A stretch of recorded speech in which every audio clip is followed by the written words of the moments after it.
So if you are commonly here on this channel, you've seen me doing this, you see Lady likes being up under this a lot. That is a heat emitter. It keeps her nice and warm when she sleeps, when she feels like sleeping. Hello, Lady. You coming out to talk? Well, not talk, but say hi. Well, I talk.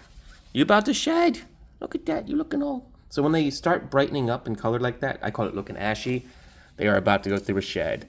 When they get older, that shed will be more like once or twice a year, but when they're younger, they're going to be shedding pretty much about every month or so.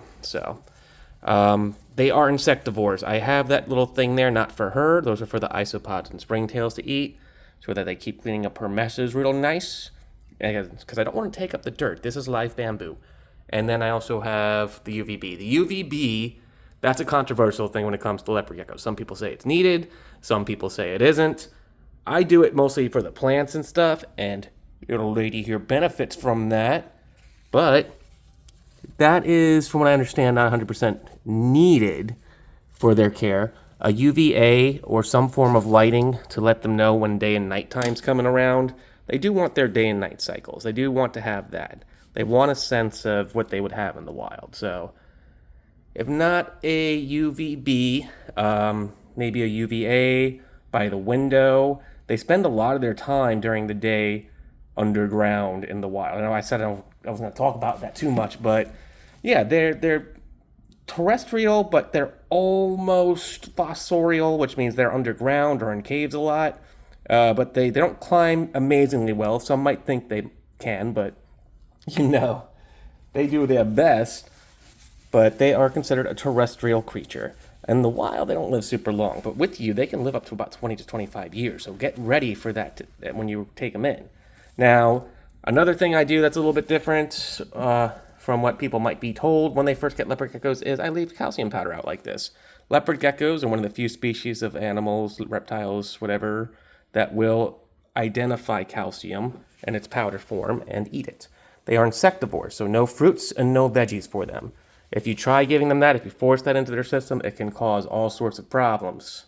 So health issues, obesity, high blood sugar, you name it. So what they normally require is at least 3 different hides. Usually one on the warm. That is her warm hide. There is a heating pad that's coming around and under it. The wire for it. Here, 1 second. Take a trip with me, guys. Woo! This is fun. All right, so up under here... that's great. Heating pad. It's getting a little loose right there, but most of it is still under. Oh gosh, sorry, hand in the way. Ugh. Yeah. But heating pad. As I was pushing up, I was also checking to make sure it's still warm. You want to periodically do that to make sure that everything's working. But heating pads are wonderful. Now, if you do use a heating pad and some sort of heat emitter or light, you want to keep them not above one another. So this light will never be, or not light, but emitter, heat emitter. I'll kind of pull up, show you guys why it's not emitting light. That is a black heat emitter. They come in white too. Doesn't really matter the coloring though. And so I will never put that above this because that'll make it too hot. And if the leopard gecko sleeps in that spot and they don't wake up for a bit, they can actually cook themselves. So it's very dangerous to put your heat source from above, right above your heat source from below. Always offset it. But I keep it on the same side because they need a hot side and they need a humid, cool side. Now, the humid, cool side is nothing special. Just make sure you don't have any lights over it. Usually some nice bits of moss, a wet paper towel, something like that is an amazing way, hey lady, to make sure that you have a way for them to kind of get that humidness. And then they use the bathroom on that side a lot. So that's why I put my veggies and fruits and stuff for the little bugs and stuff on that side, because that's where she uses the bathroom. Leopard geckos are very commonly known to use the bathroom on the more cooler and humid side of the areas. And even in the wild where they have their little tunnels and stuff, they have a tunnel specifically for the bathroom. And it's usually something like that, because in the wild, the natural bugs will eat that doo-doo. So leopard geckos almost naturally tend to want to go to a humid area to use the bathroom. Good thing is you can lay out a paper towel there, like I was saying, and it's easy cleanup if you're not using stuff like I am, like isopods and springtails. Which isopods are roly-polies, pill bugs, little crawly guys you find outside, But so you see, I have a lot of hides. So, with these hides, I have 1, 2, 3, 4, 5, 6. Because that little coconut hut up there. She doesn't really use that too much, but it's fun. And that's considered probably humid hide as well because the way the leaves are and everything. But her real humid hide is that right there with the little moss and stuff in it.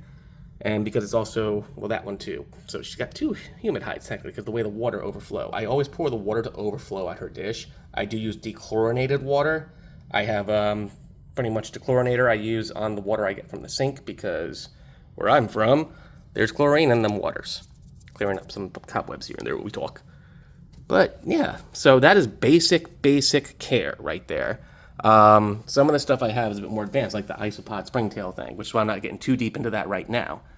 As far as eating and feeding and all that jazz, when they're young, you want to give them about, a little bit of something every day. When they're very young, only just a couple inches, I would only go like 5 small crickets a day at most, and maybe like 1 or 2, maybe 3 mealworms a day. Good thing with leopard geckos, you can tell by them chunky tails. I don't know if I can get your tail from all the way back there, so never mind. You've seen her tail at the beginning of the video. You want the tail for an adult leopard gecko to be about the size of their torso, their stomach area. So as round as their body is, you want the tail to be about that, if not a little bit bigger maybe, but you will know they're extra chunky when the tail's extra chunky. And what they'll also do is right in front of their little army bits right here, their front legs, once they get too much nutrients, little bubbles will appear right there on them. So right there, like I'm saying, yeah, now she's out. Hi, you. But you can see the torso and the tail are about the same sort of like width around, same kind of chunk. So she's doing good. If the tail's ever really thin, they are not eating as much. Something's wrong. Also pay attention to their bathroom habits and everything. Make sure that you are not having an impacted lizard, anything like that. The white stuff with their doo-doos, that is called a urate. A urate, you want it to be white and clear when you first see them using the bathroom. Hi. And that is showing hydration. If it's ever brown or yellow when you see them using the bathroom and it's still kind of a fresh doo-doo, that means they're not drinking enough. So be careful with that as well. There's also signs they will show you for illness. They can have sinus infections. Stuff can come up from their eyes and their nose, like classic, any kind of cold or sinus symptoms. They also have signs of letting you know when they're not very calcium fortified. If you see your lizard, your geckos rolling on their backs or anything like that, if you see parts of their limbs starting to twist or anything, that is calcium deficiency. That is a very, very dangerous thing. So make sure you give them their powder. Make sure that you are gut loading their insects as well. And that's going to keep them nice and healthy. I've had Lady since 2018 of December. And already when I got her, she was probably about somewhere between 3 to 4 months old already. The person who I got her from said that she was about 2 months, but I worked with a lot of lizards and she looked bigger than that. She was probably about close to a 5-month-old lizard at the time when I first got her. Yes, you were. You were such a little thing. But she is doing good, and it is because of study and knowledge and just a lot of love too, man. You can tell that she's perfectly chill, perfectly cool. Another thing that you'll see them do a lot, I know it's not very much about their care, but you see her tongue flicking a lot. They too, like a snake, have a very similar organ to kind of get the scent from the air and use that to kind of get their surroundings. But other than that, you won't really see them do too much crazier things. They are vocal, actually. They'll chirp. They'll scream when they're sad or upset, I mean, if they're upset, they're sad. But when they get really scared, they scream. Where they'll wave their tails around in this kind of like woo motion. I know I've talked about that before when they're really scared. So look out for screaming. Look out for tail waving. And if you don't follow that signs of, hey, back off, they will most likely drop their tail or bite you in response because they are just terrified by that point. So outside of that, that is basic leopard gecko care for mostly husbandry and looking out for signs. And then a couple of fun facts about their nutrition and how to look out for their health and so on. I've gotten these questions a lot on some of the comments and stuff recently, so I'm just doing a video calling it all into one big old thing and explaining that.